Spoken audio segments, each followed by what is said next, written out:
Živijo, Lucija tukaj in tole je drugi del serije video o seksu nosečnosti. Prejšnjič sem govorila o tem, kaj je normalno in kaj lahko pričakuješ.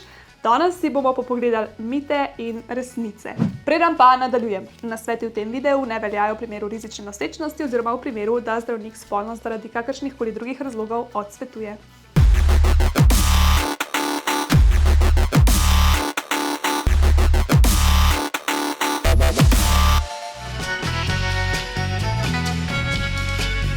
Seks lahko škoduje materi ali pa otroku. To je mit. Ta strah je res čisto odveč. Plod je v maternici dobro oblazinjen in zaščiten z amniotsko tekočino. Poleg tega je pa med nožnico in maternico maternični vrat in niti najmanjše možnosti ni, da bi lahko penis prišel blizu otroku. In ne samo to, leta 2001 so v raziskavi, kjer je sodelovalo skoraj 2000 nosečk, ugotovili, da je manj verjetno, da bo prišlo do prezgodnjega poroda, če je ženska spolno aktivna. Drugi mit je pa, da sperma lahko škoduje otroku.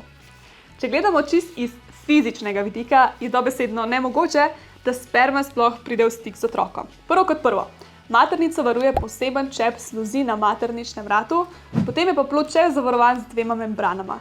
Pa tudi, če pogoltneš spermo, to ne more na noben način vplivati na otroka ali pa mu škodovati. Seks igračke niso varne za uporabo med nosečnostjo. To je še en mit, ki ni resničen. Dokler uporabljaš igračke, ki so narejene iz varnih materialov, kot so silikon, steklo, kovina in ABS plastika, je uporaba čisto varna. Ampak res bo pa ekstra pozoren na to, da so igračke čiste. Te materiali, ki sem jih omenila, so neporozni, kar pomeni, da nimajo mikroskopskih luknjic, v katere se lahko nabira umazanija in bakterije. V nosečnosti si bolj občutljiva in zato je še toliko bolj pomembno, da uporabljaš kvalitetne izdelke. Ne pihaj zraka v nožnico. No, to pa ni mit.